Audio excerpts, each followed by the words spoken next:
మా అత్తమ్మ చేసిన క్యాప్సికమ్ కొబ్బరి కూర చూసారుగా ఎంత చక్కగా రెడీ అయిపోయిందో. నమస్కారం అండి. ఇవాళ మనం చేయబోతున్నాం చూసారుగా క్యాప్సికమ్. మొన్న మీకు చూపించాం క్యాప్సికమ్ కారం పెట్టి కూర. ఇది క్యాప్సికమ్ కొబ్బరి కూర అండి. ఇదిగో కొబ్బరి ఆ మాత్రం కొబ్బరి ఉండాలి. పోపు ఇదిగోండి శనగపప్పు, మినపప్పు, ఆవాలు, జీలకర్ర, ఎండుమిరపకాయలు, పచ్చిమిరపకాయలు, కొంచెం కరివేపాకు. చూసారుగా ఆ మాత్రం నూనె ఉండాలి. దగ్గర సుమారుగా మాకు 6-7 నిమిషాలు నూనె పట్టిందండి. ఇందులో క్యాప్సికమ్ చేసుకుని చక్కగా మగ్గబెట్టుకోవాలి.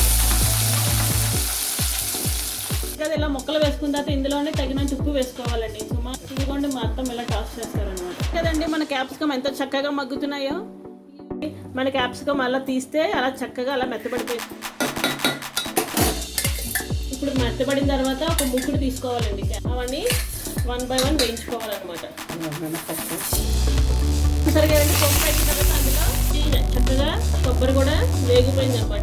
మన పోపులు, కొబ్బరి, కరివేపాకు ఇవన్నీ చక్కగా క్యాప్సికమ్ కూరలోకి ట్రాన్స్ఫర్ చేసేసుకుందాం.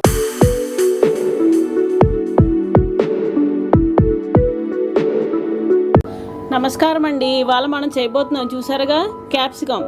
మొన్న మీకు చూపించాం క్యాప్సికమ్ కారం పెట్టి కూర. ఇది క్యాప్సికమ్ కొబ్బరి కూర అండి. ఇదిగో కొబ్బరి ఆ మాత్రం ఉండాలి. 1/2 కప్పు దాకా కొబ్బరి తీసుకోవాలండి. క్యాప్సికమ్ దగ్గర సుమారుగా ఇవి 1 కేజీ ఉంటాయండి. 1 కేజీ క్యాప్సికమ్ ఆ మాత్రం కొబ్బరి ఉండాలి. పోపు ఇదిగోండి శనగపప్పు, మినపప్పు, ఆవాలు, జీలకర్ర, ఎండుమిరపకాయలు, పచ్చిమిరపకాయలు, కొంచెం కరివేపాకు అండి. ఇంతేనండి వీటికి కావాల్సిన ఇంగ్రీడియంట్స్. ఇప్పుడు దీన్ని ఎలా తయారు చేయాలో చూద్దాం. ఒక బాణీ తీసుకుని అందులో తగినంత నూనె వేసుకోవాలండి. ఒక గిన్నె తీసుకోవాలండి చక్కగా. అందులో క్యాప్సికమ్ మగ్గబెట్టడానికి సరిపడా నూనె తీసుకోవాలన్నమాట. చూసారుగా ఆ మాత్రం నూనె ఉండాలి. దగ్గర సుమారుగా మాకు 6-7 చెంచాలు నూనె పట్టిందండి. అందులో క్యాప్సికమ్ చేసుకుని చక్కగా మగ్గబెట్టుకోవాలి.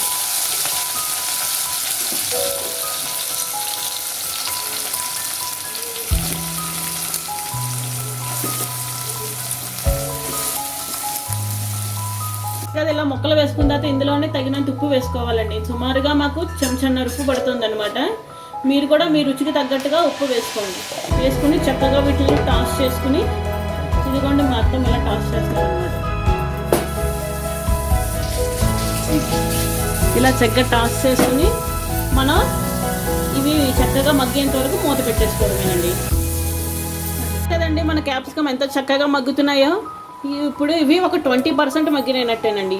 ఇంకా మనకి 80% బాగా మగ్గాలన్నమాట. చూసారా గిన్నె నిండా వచ్చినవి ఎలా అడుక్కు వెళ్ళాయో అలా వెళ్తూ ఉండాలి. మన క్యాప్సికమ్ అలా తీస్తే అలా చక్కగా అలా మెత్తబడిపోయింది అనమాట. చూసారా ఎంత చక్కగా గిన్నె నిండా అయింది. గిన్నె సగం వరకు వచ్చేసింది. చూసారు కదండి ఇలా మెత్తబడిన తర్వాత ఇప్పుడు మనం ఏం చేయాలో చూద్దాం.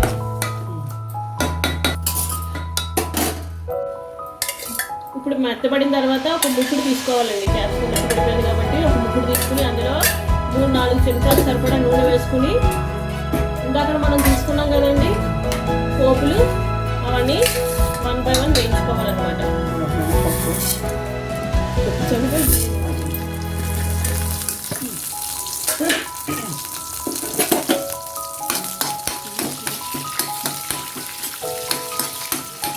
చూసారు కదండి పోపు అయిన తర్వాత అందులో కరివేపాకు, పచ్చిమిర్చి, ఎండుమిరపకాయలు కూడా వేసి వేయించేసుకోవాలి శుభ్రంగా.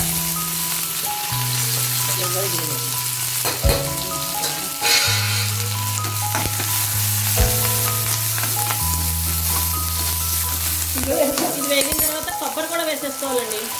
మనం చూపించాగా మీకు 1/2 కప్పు దగ్గర 1/2 చెక్క కొబ్బరి అండి. ఇది కొబ్బరికాయ ఉంటుంది కదా మీడియం సైజ్ కొబ్బరికాయ 1/2 చెక్క కొబ్బరికాయ ఇలా చక్కగా కూరుకొని పెట్టుకుని ఇది కూడా వేయించుకోవాలి.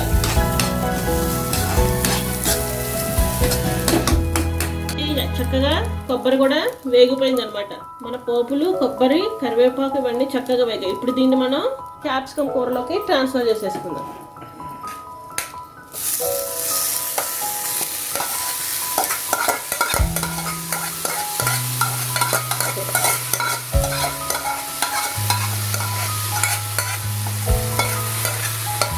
ఇలా క్యాప్సికమ్ చక్కగా కలిపేసుకోవాలి.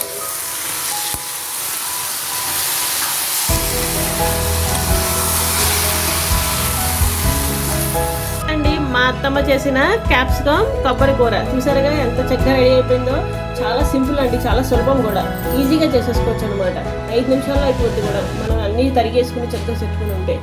ఈ వీడియో కనుక మీకు నచ్చినట్లయితే లైక్ చేయండి, షేర్ చేయండి, సబ్స్క్రైబ్ చేసుకోండి. Thanks for